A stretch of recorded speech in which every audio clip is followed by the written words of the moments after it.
Hey guys, guess what time it is? It's time for, yet again, the Book Rambles podcast. With your host, TwistedDisaster, and Vals Channel. yeah!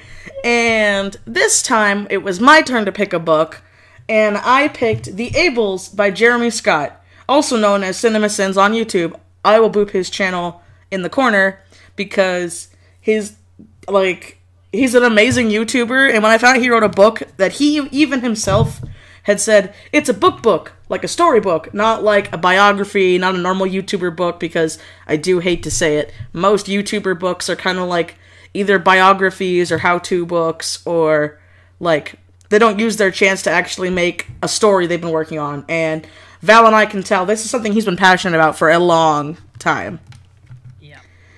And first, we will try to do our non-spoilery section at the start, and then we will give our rating, and then we will go into spoiler talk.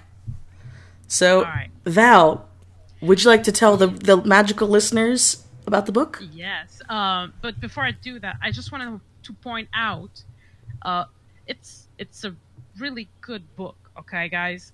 And yeah, we both love it.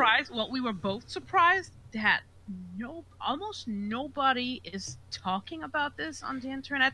There isn't like the people like Goodreads and on Amazon in the comments. The comments. It doesn't even have a wiki page. Yeah, and we were looking for that because usually I like to go there to have all my spot checks and the characters' names and stuff because Val likes researching for our podcasts. Yes, I do. And I was like bummed because I didn't find that much. I did find a post that Jeremy Scott did on his Tumblr page, but about 4 of the characters. But I would really like to find more about this, and I didn't. Yeah, which I find sad. I do too, because this book came out in 2015, and it was his first book. It did do well. We shouldn't say it bombed, because you can still buy it in stores. For those for the people who don't know, when a book bombs, they take it out of stores. Like, you can't find it in stores. I was in a Barnes & Noble the other day, and I still found The Able. So it's still doing enough to get copies. But it's not a New York Times bestseller. This is one of the best books I've read in a long time. And it's a middle grade book, which really kind of surprised me. Yep. Go ahead. If I overview the reviews on Amazon, most people gave it 5 stars. Yeah. I mean, almost 70% of the people who bought it said that it was like a worth buying book. All right, so that's why I'm like, it boggles my mind that nobody turned this into a wiki page, at least to explain just like a small description, and with the characters and stuff. Okay, so Val, why don't you read the synopsis, and then we can go into why? No, because I know we're already starting to like dip into certain things. So why don't you? Well, that's the point of our podcast. We just kind of go off. But I'm just saying. Okay, read the synopsis, and then we can talk about like for me the biggest seller to this point. Yes. Okay, so here's what we found. The synopsis was written by Jeremy Scott himself. And it goes like this. I did have fantastic hearing, mostly by virtue of being blind. But that could actually mean that he's trying to tell me I have superpowers, right? Because that would be ridiculous. It wasn't the sex talk he expected. Philip Salinger's dad has told him he's a guardian, and his genetically inherited power is telekinesis. Telekinesis? Oh my god, I've never heard you say telekinesis before. Telekinesis! No, I love it! Learn me how to speak! No, I love it! Okay, how do you say telekinesis in French? Telekinesis. Okay. It's basically the same word, it just ends differently. Okay. How do you say it? Telekinesis. Telekinesis. Oh, I'm sorry.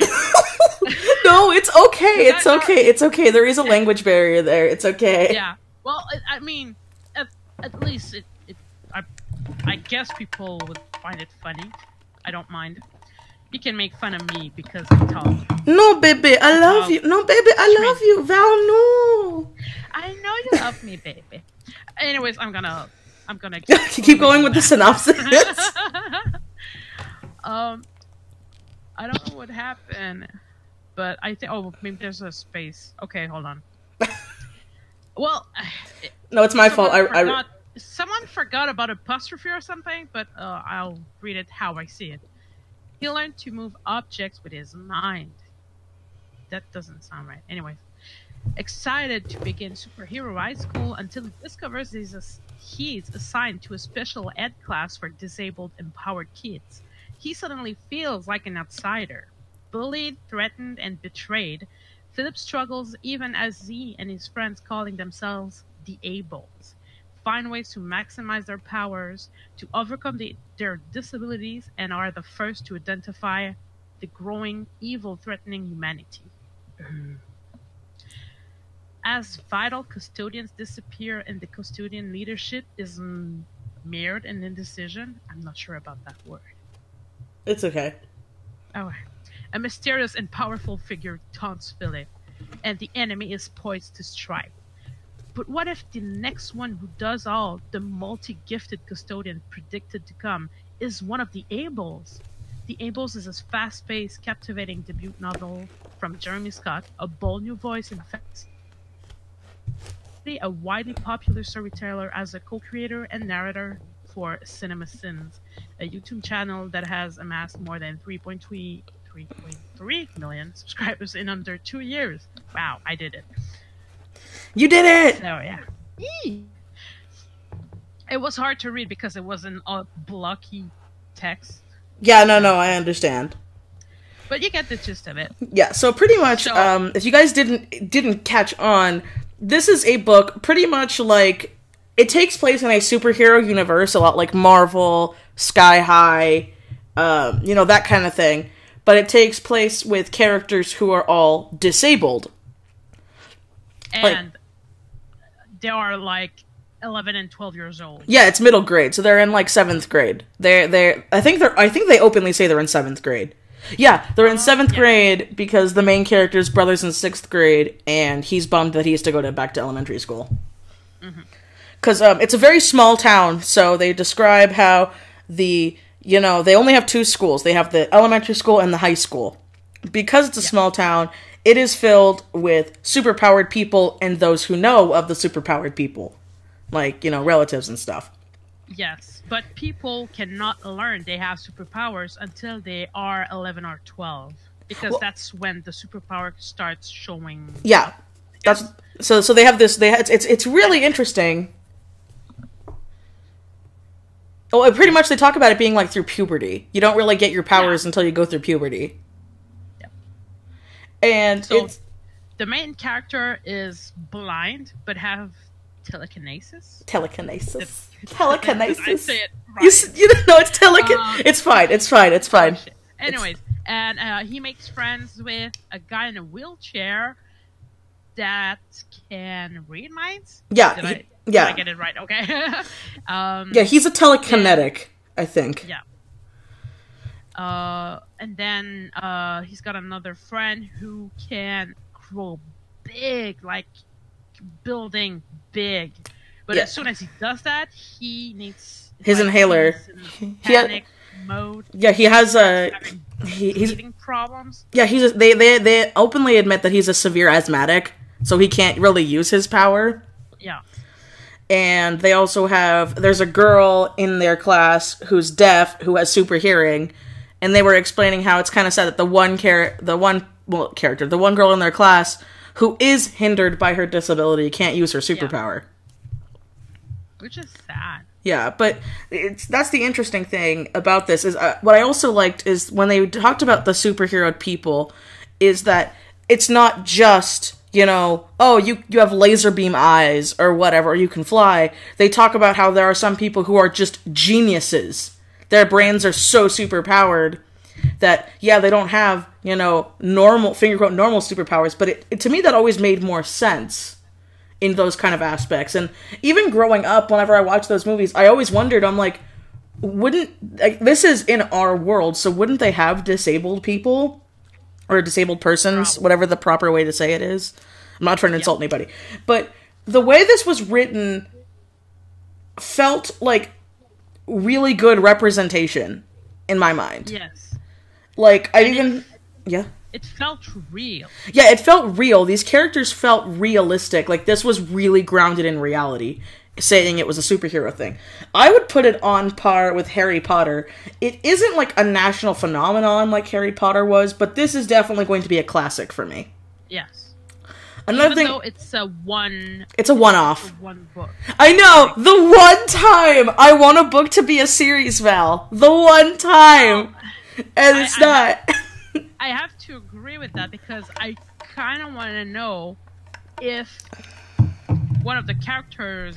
Kind of comes back. Well, the villain, actually. Yeah. Ever surfaces again. Yeah. You know? But they kind of... I mean, like you said to me, the book ends like... He wraps it up nicely. Yeah, there's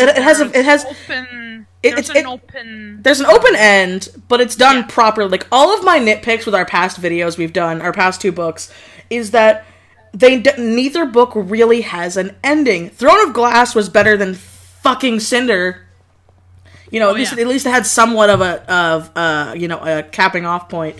But I did read the second one, by the way, and I have to say, and I'm not tempted to buy the third one. Ooh. Yeah. Okay, we'll talk about that later. Yeah. But so another thing I really liked about this book is, for once, Val and I both agreed we didn't know where it was going, and I think this has to do with the fact that CinemaSins Jeremy Scott is a movie reviewer. He literally, for a living, rips apart plot holes and shit in movies. So his book does have a couple plot holes. No book is perfect. I shouldn't say this book is perfect, because no book is perfect. But he put so much time and effort into writing this, to where even the most minute little thing shows back up, which is something that I love, because that's a really important rule of thumb when writing and reading. Is like, if you mention something in an earlier chapter and you actually bring attention to that thing, it has to show up later. If it doesn't, then there's no point in showing it. Like, okay, if there was a book where I was a main character, and I bring up in conversation in like an early chapter, oh yeah, by the way, I have a potassium allergy, which I do in real life. But throughout the book, it never comes up again. It would be like, why would that even need to be in there? You know what I'm saying? It's like... Unless you want to throw like something shiny that way for everyone to look at. Yeah, so then I'd be like, oh shit, is she gonna eat a banana? Is she gonna die? And then it never comes up again, ever. You can't really use that. Yeah, and that's what I liked about this book, is he brings that up. Anything that they have attention to that you think isn't important shows back up. Yeah. And another thing too is I really like the characters. Yeah, I mean, sometimes I would read like a part and I would be like, okay, this is getting to me, because I'm like, why the hell did they do this, or why was he thinking that and stuff? And I was like, this is so obvious that you're not doing the right thing. But it really felt like it was something a kid that age would do. Yeah, exactly. I was thinking... And he's like, oh my god, okay, this makes total sense. But you're like smacking your head and like, no, dude. Yeah, no, exactly. It doesn't make sense at all. But like, it's something a kid would do. It makes me go... learning. It makes me go back to when I was a kid. Like, I actually thought... I thought a lot like these kids did. And that's why I'm saying it makes sense, although it would sometimes make me like, it would make me frustrated. Would make me frustrated at the character, but I would understand why he thought that, because at the time it would make sense. But then, he learns it the hard way sometimes that, okay, no, that wasn't the right thing to do. Yeah. But that's what makes it real. Yeah, that's what it made me feel like. Oh, it hit me. It really feels like it's a real kid. Yeah. And I guess technically, no, we gotta be careful. We can't spoil here, Val. I guess technically it is a Chosen One story. Yep. Technically. Yeah. But you know what I'm saying. So, like, the trope was done right, in my opinion. I really liked how this was done. Another thing, too, that I should point out is it's a pretty quick read, at least for me. It's not that many pages. It's only, like... Oh, it's not even 400. Yeah, it's not even 400. I'm looking at the physical copy now. It's, for the physical copy, it's 364 pages. So that's... I think it was that as well for the Kindle version. Yeah. Well, because, like, you could change it depending on how, like, big your text is and stuff. Mm-hmm. Oh, yeah, no, but it would still tell you how many pages there actually is in the book. Oh, okay. Even though you can change the font and stuff. Oh, I never noticed. Mine's always... because it always tells me how much pages I have to read, how long it should take me to read, and the percentage of the book I'm into. Oh, okay, yeah, mine has the percentages and how long's left in the book, but mine doesn't have the page number. Oh, okay. Maybe my Kindle's weird. What Kindle do you have? I have a Kindle Fire HD. Oh shit! I bought it 2 years ago. Same. I bought mine on sale at Black Friday. Okay. I should change it sometime soon because it's... Is it dying? Pretty warned. But yeah, I think that's a setting that you can put on. Okay. For the pages, oh. Because when you want to search certain stuff, you can search by page number. Mm-hmm. Oh, that is helpful. Yeah, I should have it set to that. So, I don't know if you use them, but you can put like bookmarks. Oh, I use bookmarks. Bookmarks are super helpful. And it tells you on which page you are. Yeah. If I'm... Oh, another thing I think we should point out. Back to the book. Back to the book. See, this is why it's called the Book Rambles podcast, because we both go on ramble tangents. Is every name, like the name for certain things, has a purpose. The Custodians has a purpose. The Ables has a purpose. And it's not... I also like how Jeremy Scott did it to where it's not what you think it is. Like, when I originally heard the Ables, I was like, oh, it's because they're disabled. That's what I thought. But you find out... But it's not. You find out really early in the book that's not what it's called. It's actually really important. And it's one of those things where it's like, oh, wow, I shouldn't have thought that because I was wrong. You know? Yeah. Kind of thing. Yeah, me too. When I read the actual meaning behind the term the Ables, I was like, oh, that makes sense. Yeah, it makes a lot of sense. But I was happy to see that it wasn't what I thought it was. Yeah, exactly. So that's what I'm saying. So I think we should leave the non-spoilery section off here and give our rating now. All right, so I have to say this, guys. This is the first time I'm probably going to say this in a long time. I really suggest reading this book. I love this book, and we're going to go into spoiler talk, and honestly, this book is one of the best books to read blind. Like, know nothing about it, for the most part. Our little synopsis is fine, because it's in the back of the book, you know? But I feel like what we're going to talk about in spoiler talk can really affect the story, because it's spoiler talk. Yeah, I mean, I will try not to... Even though we will talk about spoilers... I think it would be good not to spoil too much. Yeah, but we have to talk about the... It really is a good read. It is, but we have to talk about the ending. Yes. Okay, so Val, do you want to go first for the rating, or me? Go first. Okay, for me, this is the best rating. This is 5 out of 5 books. I would buy multiple copies of this book. I probably wouldn't get like 5 copies, but I would totally get the audiobook version, because the audiobook is narrated by Jeremy Scott. So if you want to listen to CinemaSins narrate his own book, which to me that's also like a big thing as a creator, is like if the actual author narrates the book, you also know how much they care about it. Never actually tried an audiobook before. It's actually really good. I like audiobooks. I'm telling you, this one would probably be my first choice. Yeah. Because it's Jeremy that reads it. Mm-hmm. And he's got an amazing voice. CinemaSins has an amazing voice. I don't know, it's a story that I would like to... Like, I would like to hear... Yeah. Instead of read, Mm-hmm. Most of the books I like to read only, and I was never compelled to listen to a book, but that one I would totally go for it. Yeah, and especially like I said, the actual author of the book narrates it, so he knows how the characters talk and stuff. So I would totally buy multiple copies of this. And if they made like a special edition hardback, I would get that too, because right now they only have a paperback. And I hate hardbacks. I should point this out. I am a paperback bitch. Okay? Paperback or digital, or go home. So the fact that I want to get a hard copy of this book means a lot.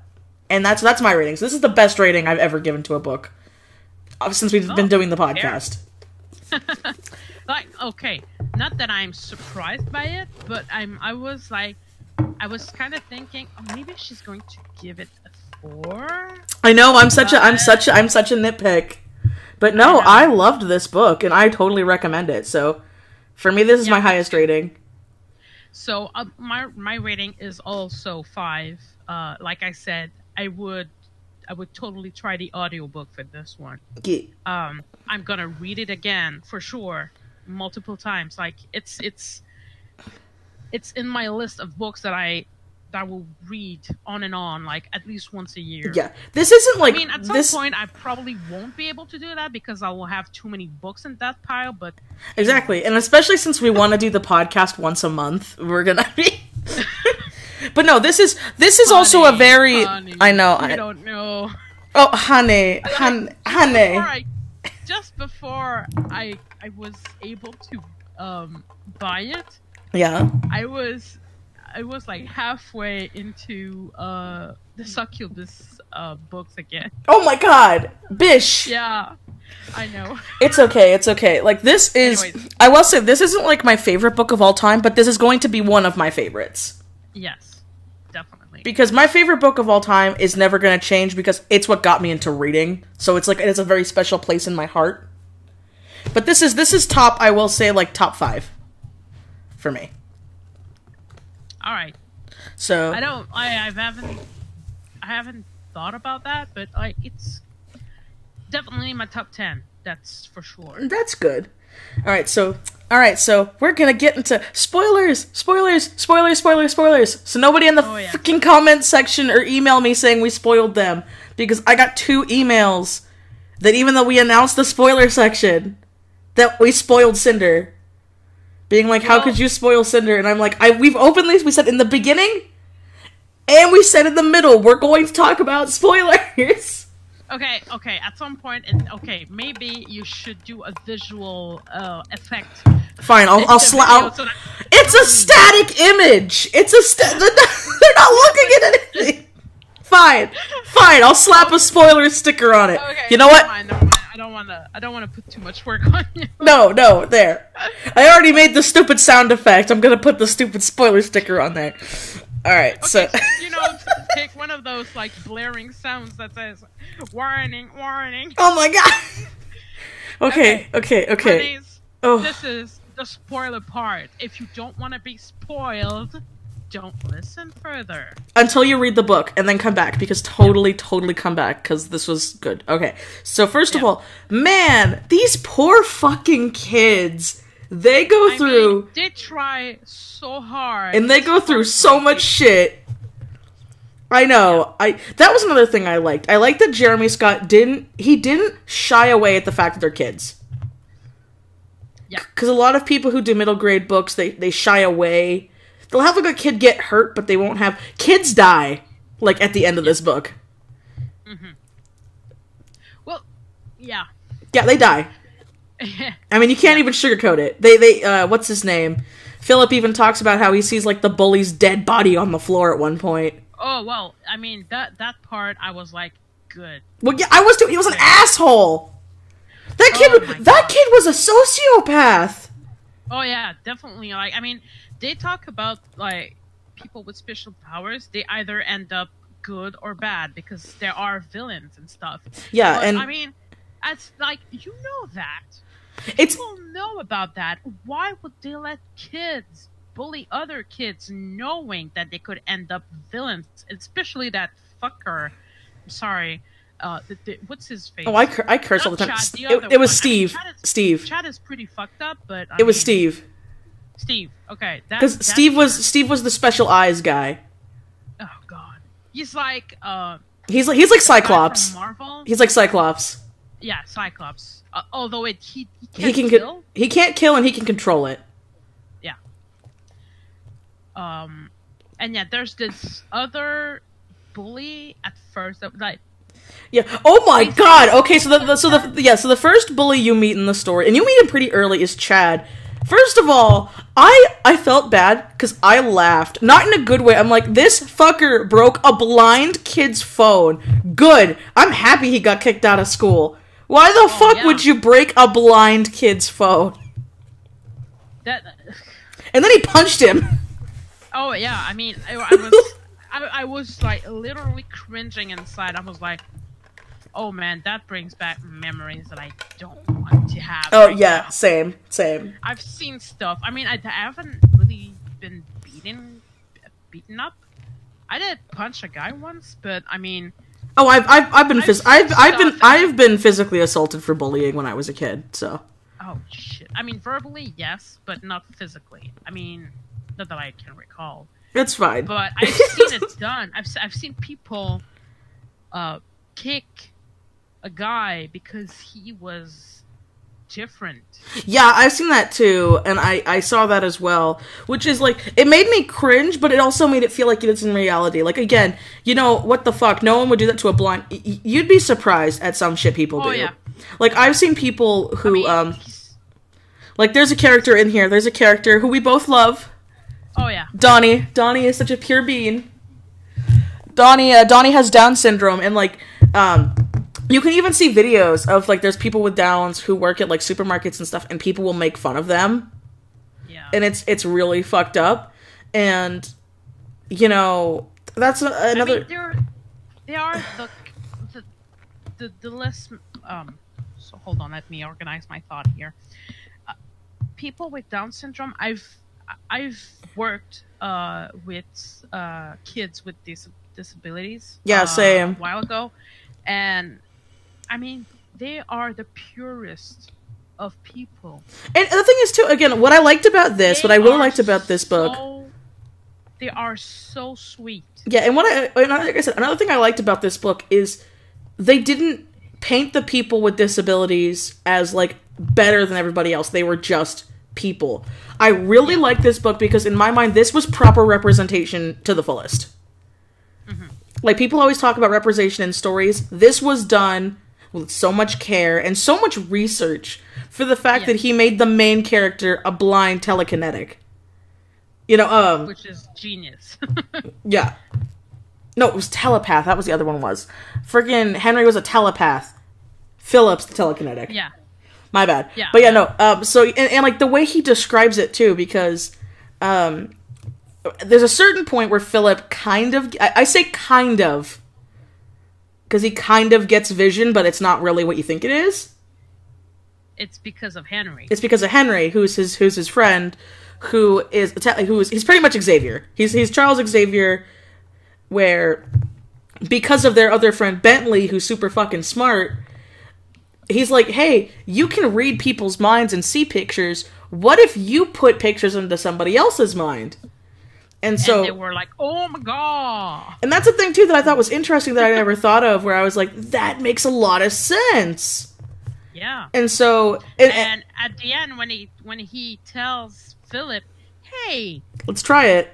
You did well with your telekinesis. Mm-hmm. You were able to put 20 people up in the air. Why wouldn't you do that with yourself? Which would make him... able to fly. Yeah. That happens at the end of the book, though. You shouldn't have that come out, because that doesn't happen right away. That's at the very end. Yeah. But it's true, like... That's one of the examples of, like, okay, not only do you have superpowers... but you can use your powers in ways other people haven't thought of. Yeah. And another thing I really liked is how, I really liked, Philip's family dynamic. Philip is the main character. So he's the one he is also Philip is the narrator. Older Philip is the narrator while you're going through as young Philip, if that makes sense. Yeah. If I'm wording it right. Yeah, no, that's it, because sometimes he would say at that time, Yeah. So it's when he's talking about what was going on. So yeah, it does feel like it's an older film. Which is also why I totally would want to like read a book as Philip as an adult. I would totally want to read one. Oh yeah, of like him and his friends when they're adults. But anyway, they talk about let's see how we're already on so many tangents. But the book starts off where it's he had just moved to this small town from New York, and he finds out he has superpowers, and he's going to the superpowered school, and they're learning about this like, oh, I forget the name of him. The all-powered one. Oh yeah. What's his face? Yeah, what's his name? I can't remember his name. Damn it. Oh shit. Oh crap! That's what we should have written down. I only have Artemis in my head, but it's not him. I know that's not Artemis. Artemis starts with the B. It starts with B. I'm pretty sure. Are you sure? Oh well, we'll just say this. Okay, we'll just say there. That'll be like when you read the book, you'll know it. There's pretty much this person who was a custodian, and when they say custodian, they even acknowledge in the book they're like, "I want to be a janitor." No, it's the old-fashioned word of custodian, which is like a guardian. These people are like special.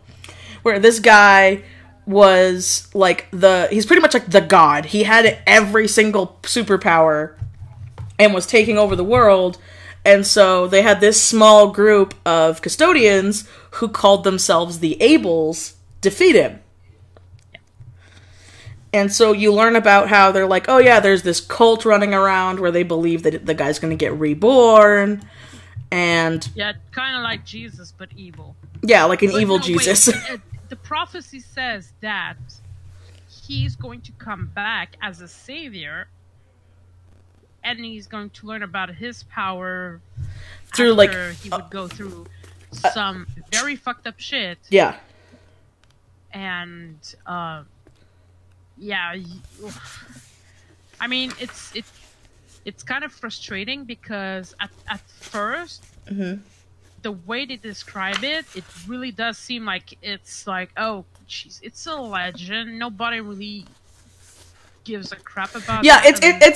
But for some fanatics for the cult people, yeah. But it turns out to be actually true because the way the person described it in the prophecy, it matches our main character perfectly.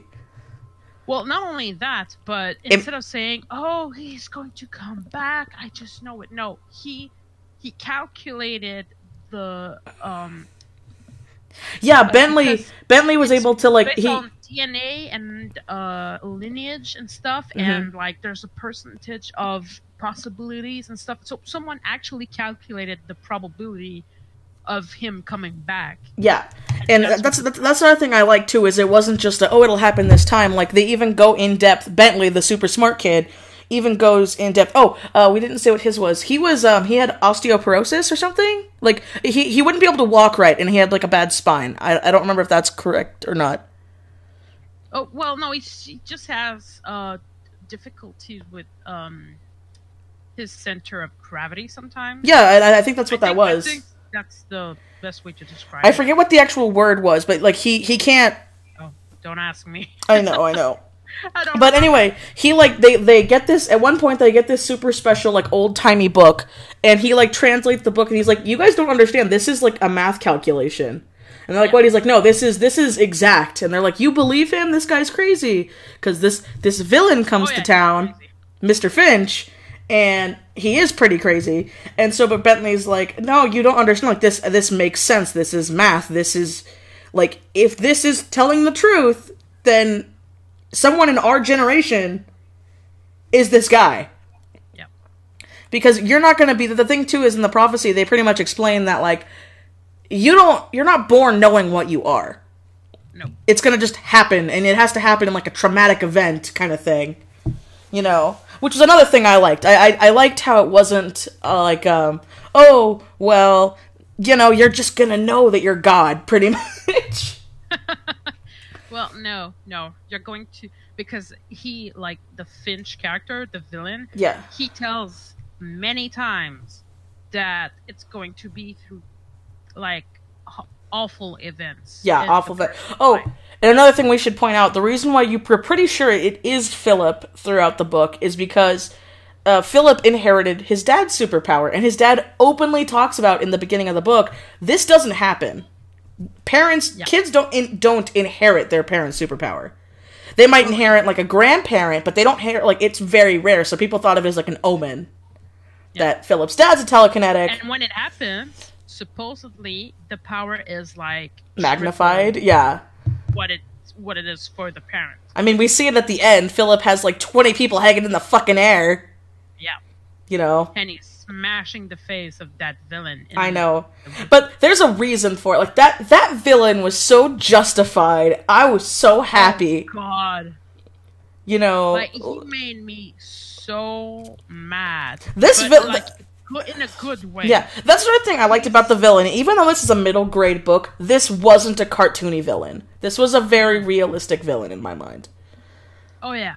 That part in the cornfield where he's, like, transforming into the demons? Dragons? Yeah. Shit. I know. And like, you're fucked. And this guy is an asshole. Like, because again, these are little kids. You gotta keep in mind, these are like 7th graders. And he's openly fucking with them as if they were adults. Yep. Which, again, that's a very realistic thing. I mean, a sociopath isn't gonna fucking care if you're a kid or not. It's true! A sociopath is not gonna care about his family either. Oh my god, okay, so... let's talk about where the book broke our heart. Oh gosh. Oh. Okay.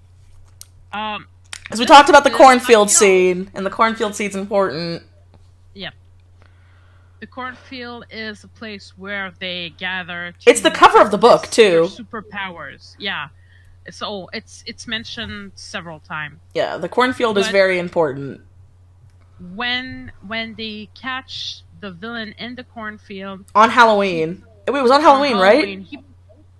Because I remember that Philip says he throws his because he was Batman, away because he doesn't want to be found dead and Batman, right, I forgot. It's on Halloween night. Yeah, and Finch is in the cornfield, obviously doing some crazy shit. And weren't they excavating bodies? Weren't they like digging up dead people? No, they were digging up a stone or something. Oh, it was a stone. No. It was the birthplace of Elbin. Elbin! That was the guy's name! That was the god's name! That was it. The super bad god guy. Yeah. Because Elbin was supposedly killed in that town. And buried in that town, so they were trying to find his bones. Something like that. And his, I don't know if it's his headstone or something, but that was a stone. I don't think it was a headstone, because that was like, they told it was like olden times, but I think it was like, it probably would have been like what would be left of his remains, like fossilized. Probably. But so they're finding this thing, and the kids happen upon them, and Finch is there. Yeah. And he basically says, okay, you're not taking me seriously, so I'm going to have to show you my powers. Mm-hmm. Because he's a guy who can absorb other people's powers. Yeah, he's like Rogue from X-Men, but he doesn't need to touch anybody. Yep. And he doesn't hurt them by taking their power. Within a certain distance of them. Mm-hmm. But at first he says that he just needs them to be there, and then he can absorb their powers, and he can keep their powers for 5 hours straight, even though they're not near him. But as we found out, obviously that's not true, because they're all around him. They're just invisible. Yeah, you learn that at the end of the book. Because the smart kid, Bentley, figures it out. He's like, there's no way he'd be able to take it from that distance. So he's like, there has to be a bunch of his cultists just hiding around him that he can sap powers from. And then you find out at the end of the book, that's true. And you find out as well that he doesn't want the god to come back just so he can worship him. He wants him there because so he can take the power. He'll have only one person near him, and he'll have all the powers in the world. Yeah, and the fact that it's supposed to be a kid, he kind of wants to do this like brainwashing thing because it's supposed to be like a middle grade kid, you know. Mm-hmm. And so pretty much like the kids are scared, and so Philip, he ends up calling his mom because she's a teleporter to save him, and she tries to get him there, and freaking Finch. He's also a blocker. Well, no, he activates the NPZ. Yeah. No power zone. Yeah, it's a blocking power. Which renders anybody powerless. Again, it's like if you guys have seen X-Men, the second movie, it's like that kid who took away all the X-Men's powers and made him human. Yeah. Yep. So the mom couldn't get him out, and it was Philip, Henry, Donnie, and was there one other kid? Or was it just the three of them? Donnie left at that point. Yeah, Donnie ran off. Ran off to get help. Philip's father. Mm-hmm. That's right, that's what it was. And so she can't get him out, and freaking Finch, man! He uses another power which links him, he links himself to someone, rendering them unconscious into some form of coma. He turned his mom into a vegetable. I'm sorry? I said he pretty much turned his mom into a vegetable. Yeah. So when he does that, he can either cut the link and kill the person, or cut the link and let him go. Person back. Yeah. And he was like, this way you guys won't tell anything. I won't tell you anything. And then suddenly, Philip's dad runs up with Donnie and I think it was one other person. Like another adult, I don't remember. And yeah, his other teleporter friend. Yeah, that was, yeah. And so, it's sad too, because at that point, that's when you discover what Donnie's superpower is, because Donnie didn't know what his power was either. No one really knew what his power was, so it's like, he's super fast. Technically, he probably knew. He just never told anybody. Oh yeah, you're right, I forgot about that. He doesn't talk that much. Yeah, you're right, because later on in the story, he, admits it. I forgot about that, you're right. Yeah. But no, so then, and then it skips to when you're reading it, you're pretty sure it's the mom's, tombstone, but then you find out she's just in the hospital, and I was like, I remember I let out a breath, I'm like, oh, thank God, she's alive. She's alive. She's alive. The sweetest thing. She is. His mom was such a good mom. And then, so then they're like, okay, mom's somewhat safe for now, because Finch was like, as long as you don't tell anybody, even though, freaking he was seen, you couldn't not show the giant fucking lizard demon thing that he had in the cornfield. But the kids didn't say anything. So it skips to a couple more holidays. And that's another thing I liked about this book. Even though it's a short book, the passage of time for the year felt genuine. Yep. And so, there's also this thing going on, too, with the kids at school where they're trying to get back to their normal lives after everything that's happened. Where there's this, super-powered kind of carnival event going on.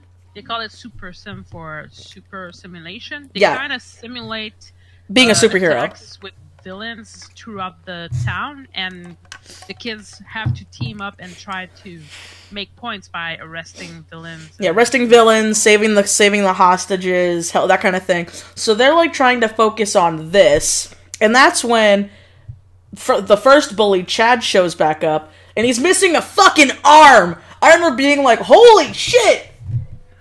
Yeah, he came back and he was like, oh my God, my dad sent me to that boot camp. Yeah, that super-powered boot camp. There was a freak accident, I lost an arm, now I understand you guys. I'm disabled, basically, yeah. So I want in. And, and Philip, is kind of forgives him, and his other friends are like, no, he's a bully, he's still an asshole. And he's like, no, we can use his power, he can help us, because Chad's power is invisibility. So they're trying to work on this super sim thing, and during this event, they're they've bugged the whole town. They're super smart. They're all ready, and they're fighting this really cool fire starter guy who throws fireballs at people, and he's like, that was one of the passage where I was like, dude, what were you thinking? I know, right? Gasoline? I know. Freaking Philip wasn't. I know Philip wasn't. But again. That's to the mind of a kid. I probably would have thought the same thing. I'd be like, who the fuck cares about cars? We're gonna win! Yeah. So they have this plan set up, and Philip had talked to Donnie before this. Donnie doesn't talk that much. And he's like, I think you're fast. And Donnie's kind of like, yeah, Donnie fast. Mm-hmm. You know, and so it's like, okay, so we have a guy with super speed, we have a guy who has invisibility, we have the telekinetic, we have the telepath, and then we have Bentley. Oh, and they have James. I love James. James is who I'm... yeah, James is the teleporter. He hands out... little business cards. He's so sweet. He's a blind teleporter, but he became blind later on in life. Like, I think they said he was blind in an accident while Philip was born blind. But he knows the city. Yeah, he knows cities and he knows areas, so he can take people, so he's like a little businessman. That's who I'm dressed up as. James is more of like a secondary character, though. The main characters are Philip, Henry, Donnie, and Bentley. Is that what you'd say the main characters are? Yeah, pretty much. Like, James is a friend. It's just like the asthmatic kid, because I forget his name, and I feel so bad I forgot the asthmatic kid. But, him too. No, wait, that's not Henry, right? No, Henry's the one in the wheelchair. Remember, he's the telepath. He's Xavier. No, Henry's the wheelchair, Bentley is the inventor. Yeah. And... I don't remember. I don't remember his name. I feel so bad. Isn't it Freddy? Okay, it might be Freddy. I think it's Freddy. It might be Freddy. The guy that can go, like, super big, but... But you only see him... the thing is, too, is he... I just call him the asthmatic, 'cause that's what he is. He is. That's his problem, because as soon as he uses power... he can't breathe. He gets into an asthmatic attack or something. Yeah, an asthma attack. He needs his pumps, like, right away. And they can't have a super big, giant... because he can get huge. I remember they describe it like he gets, like, inside of a building or something. But he can't really he have... explodes out of a police car. Yeah, I forgot that's what he does. He explodes out of a police car. But, So, what happened was, they have this whole thing planned out to get everything squared away, and, Philip is smart enough to be like, he's not gonna hurt us, because they're hiding, and this guy's throwing fireballs at him, and Henry's like, what do you mean, he's throwing fireballs? And so Henry reads the guy's mind, and you can tell, like, the guy's like, please don't let me hurt these kids, I don't want to be here, why'd they choose me? Like, this poor guy! I felt so bad for that guy. Like, he's having an anxiety attack the whole time. I know. I thought that was funny too, because I mean that's what I would think. It'd be like, okay, you're the fire starter guy. Throw him at children. Do what now? Do you want me to do what to kids? So they have this whole plan set out, and it's starting to work out. But then something happens to Chad, and so Philip's like, oh fuck, we need to. They don't actually say fuck. That's just me. But he's like, okay, we have to go to Plan B. So they call in Donnie because Donnie's super fast. Like, Donnie, come here as fast as you can and save the citizen. So poor Donnie, poor Donnie. Oh my god! Because he runs, and what we don't know at that point is that Chad is actually lying down on the street, but he's invisible, so Donnie hits him. Yeah. When you blows away because Donnie is so fast. No one died. Thank God, no one died. They collide. Yeah, and I remember they described. Yeah, and poor Donnie's in like a full Donnie was like. Oh, I felt so bad the way they described him. He had, all of his bones were broken, half of his skin was gone, he's in, a full body cast. Philip feels so bad, and the whole town is like, yes, this is why disabled people can't do the Super Sim, because before this... Yeah, and they want to shun Donnie. Yeah, and they blame Donnie... Like, oh, he's a time bomb. Yeah. Like, he can't control himself. He doesn't know and stuff. Yeah. When it wasn't even Donnie's, it wasn't even Donnie's fucking fault. It was fucking Chad's. No. But when you're reading the book, do you think Chad's passed out? But you find out later on that Chad was because Chad gets fucked up too. Like, he gets hurt. Oh yeah. You know, and so did I remember the fireball guy. They said he got flown into a tree or something. Yeah. Like, he was okay, but I remember they described it as he got flung into a tree. And that poor woman that was. The victim, the finger quote victim, yeah. She was okay, I think because she was indestructible, so I think she was okay. Because I remember early on they said all victims are their superpower is the indestructible person, so they can't die. So you can't lose the victim. But It's sad because before that, these kids tried so hard to prove that they were able to do the Super Sim, because years ago. There was another blind kid who had the ability of flight to try to do the Super Sim, and this kid, it was he died, one other person died, but the victim lived because the victim was indestructible. And because of that, they're like, no, we can't have disabled kids join the Super Sim. It's not safe. And they tried to do it so hard, only to have this accident happen, and then pretty much disabled people be banned from the Super Sim forever. Again. Yeah. And it was kind of like, it was like this really sad moment, like, and Philip feels so bad because especially, like, he got, I don't want to say because it wasn't Philip's fault, but, like, when they're doing the courthouse scene earlier in the book, Philip got too cocky. I actually laughed really hard with the gavel scene. Oh, yeah. Because they try to prove that, you know, oh, well, you're blind, you can't really use your power. And so Henry projects a picture into Philip's mind, and Philip says, too, it's like the first time he'd seen a picture, and I also like how he was kind of freaking out, because that was another thing I liked, because he was born blind, so he wouldn't understand what all these things were. So, but he's also like, I have to do this fast, I can think about it later. So he actually snatches the gavel out of this lady's hand, and he was just like, oh, I think it'd be so great to put it back in her hand. And he says to her, he's like, I didn't think she would have moved. So he ends up chucking this gavel.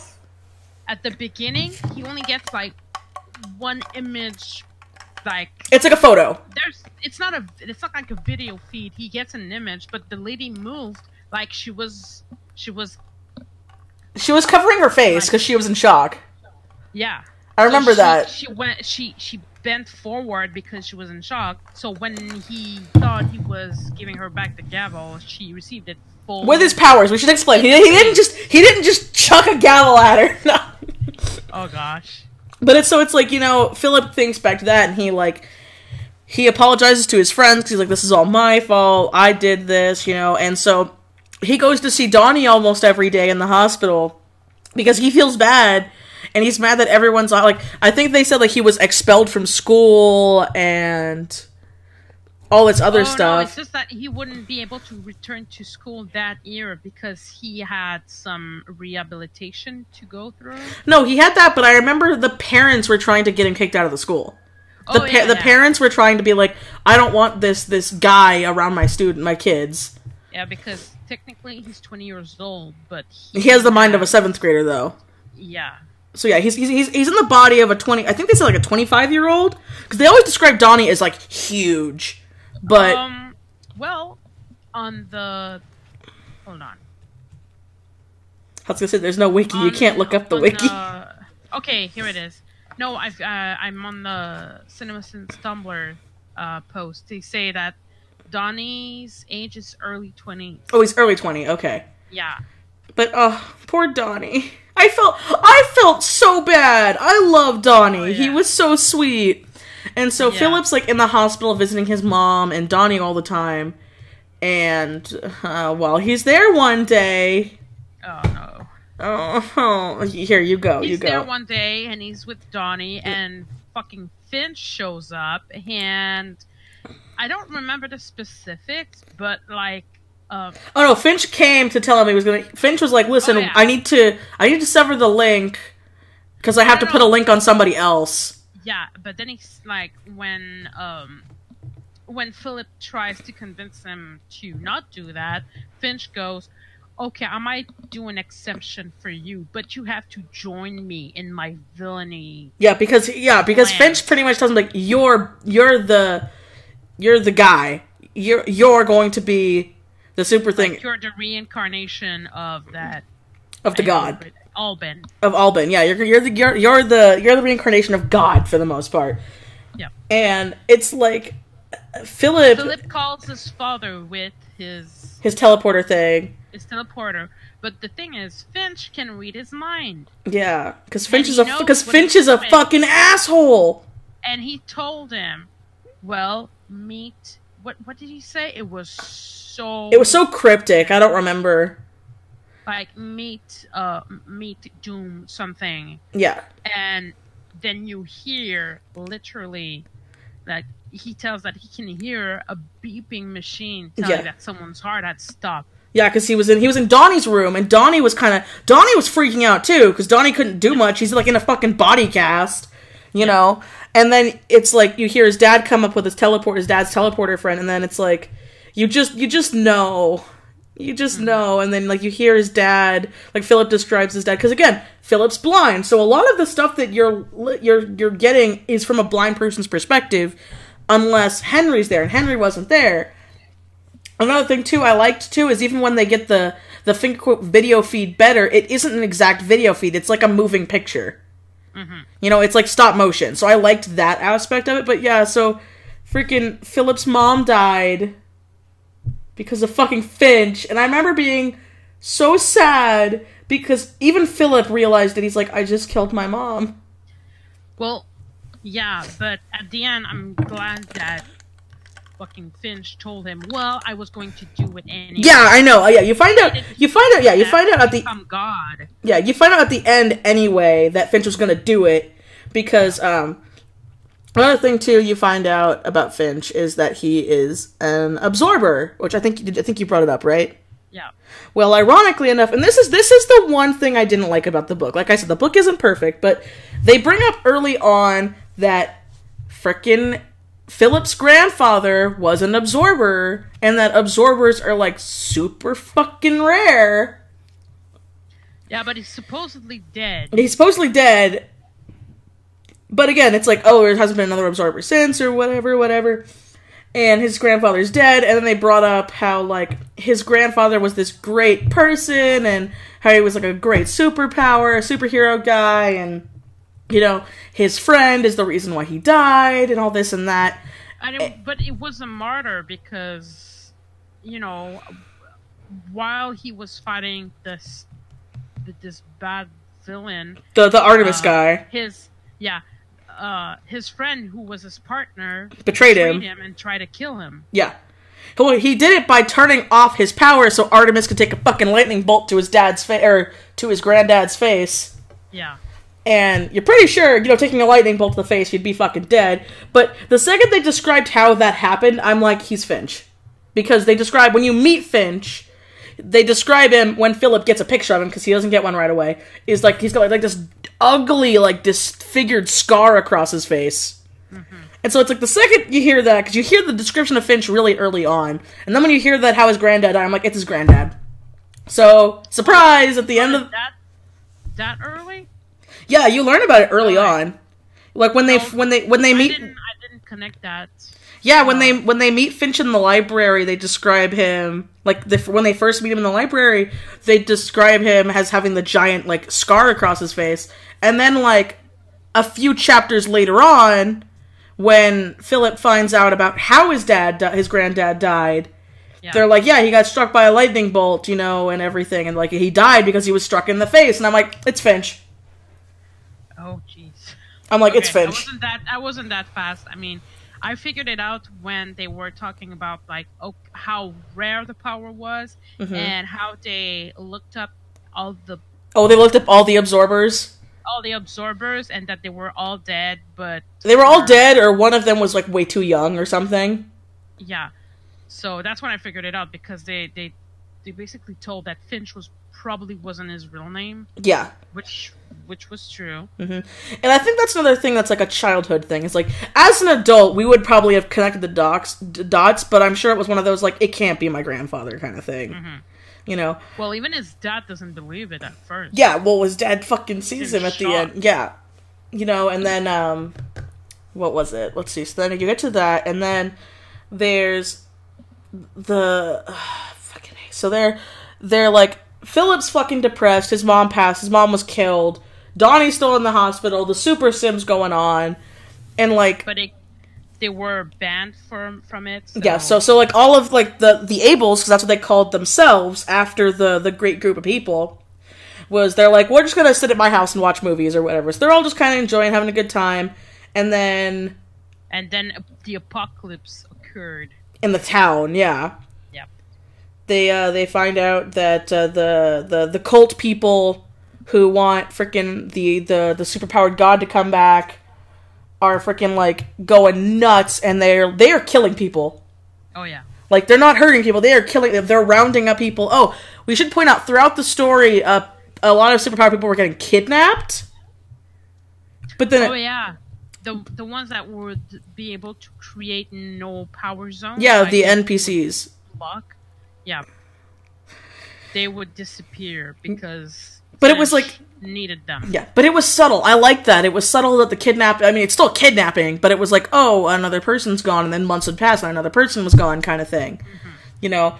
And so then when the thing at the end's happening, and they're trying to do this, the kids all come up with this big plan to stop Finch, and Donnie, freaking Philip has to tell his brother Patrick, what's going on and the truth, because Patrick kind of, like, stumbles upon them doing their superpowered stuff.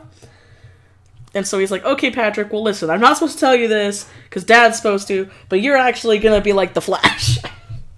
Oh, yeah, and he's so excited. I know, he's such a cute... Patrick is such a cute kid. Yeah, like, he's hyperactive, so it's kind of a given that he's going to be, like, super fast. Yeah.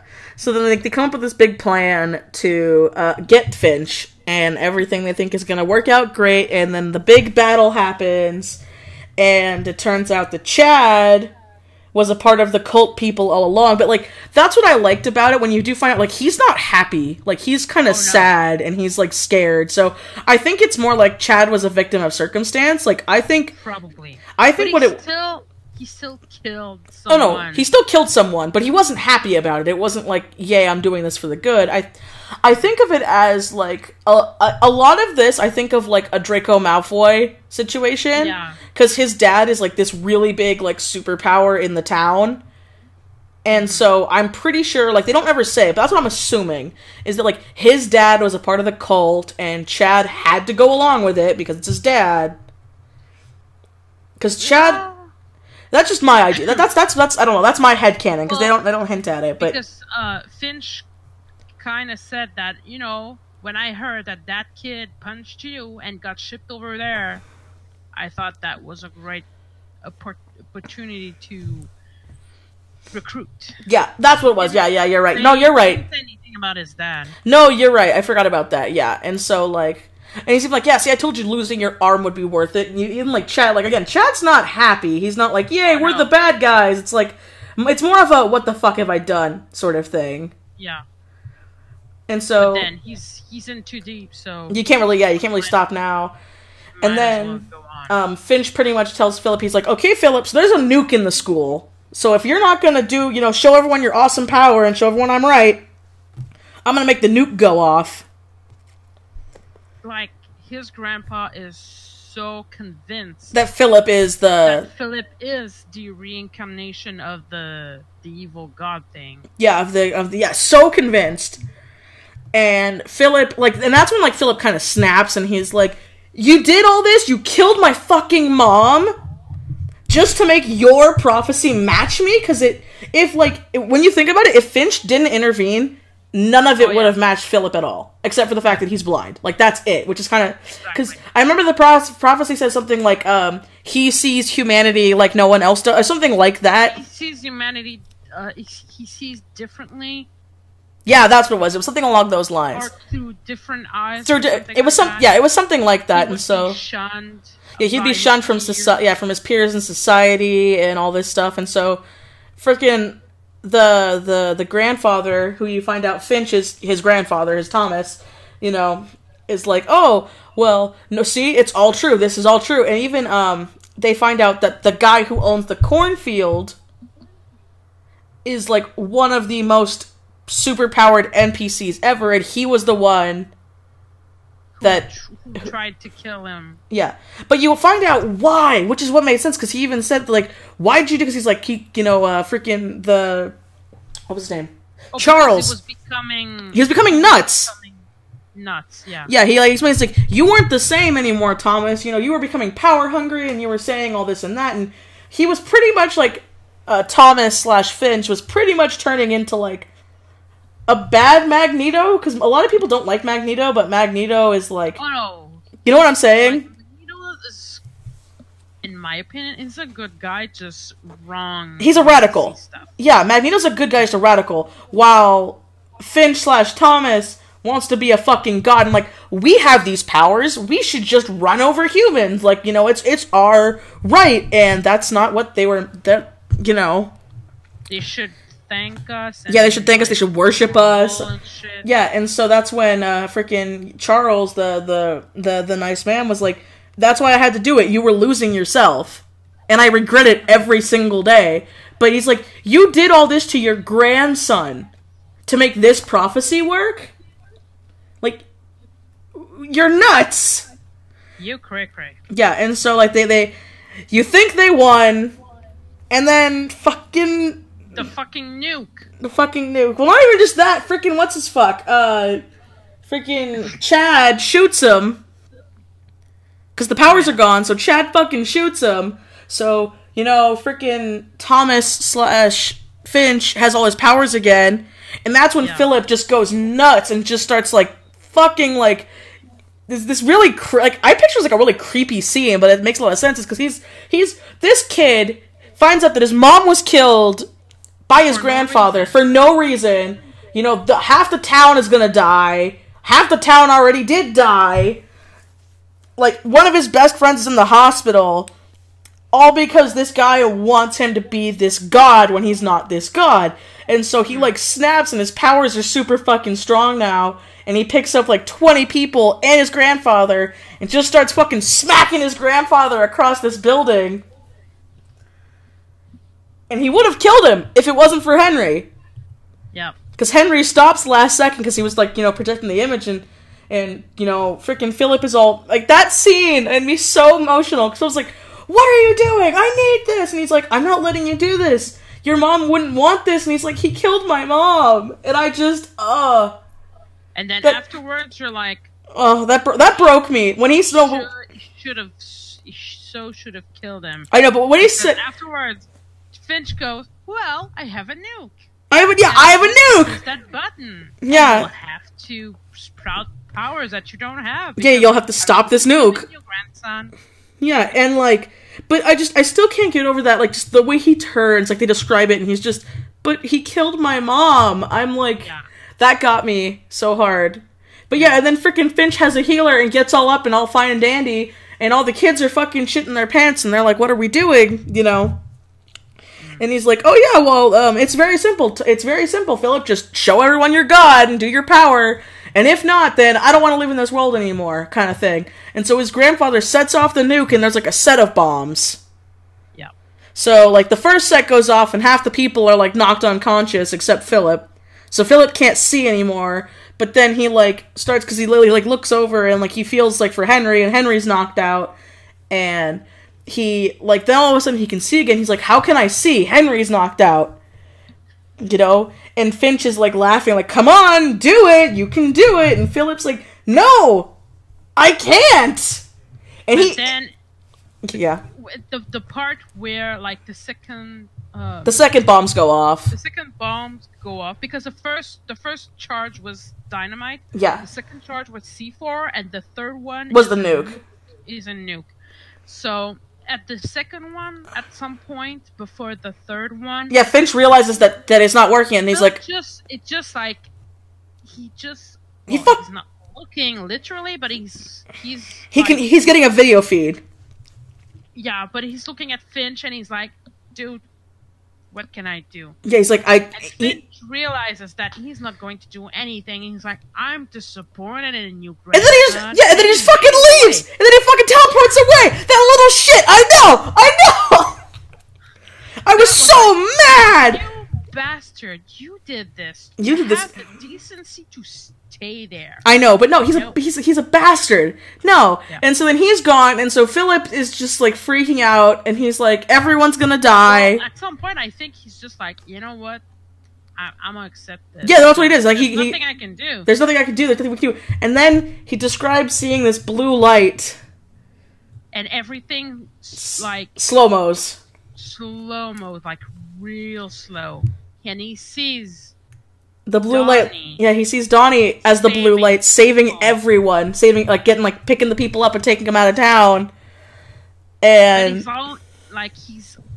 At first, he was like, "Oh, he's using his super speed," but then he realizes he's fully healed. He's flying. Yeah, he's flying. He's fully healed. It's like he was never hurt. And it dawns on you that Donnie is.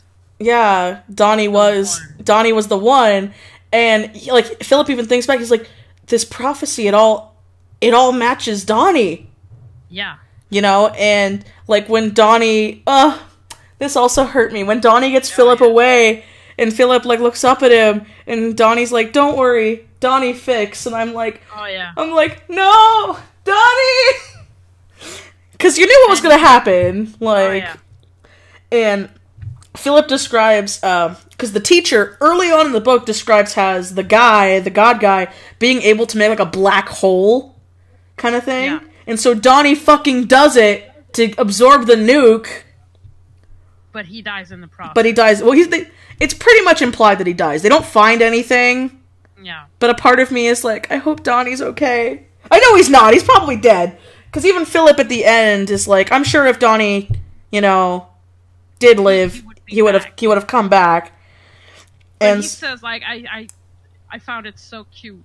He says, I'm hoping he's, like, stuck in the parallel world, like, roaming around freely and happily. Yeah, I know, same. So I was like, oh, that's so sweet, yeah. And so then it pretty much, it ends with all of them at the cornfield again, where they're practicing, and they're just talking about what happens, and it was a very nice wrap-up. Like, the ending was very nice to that climax.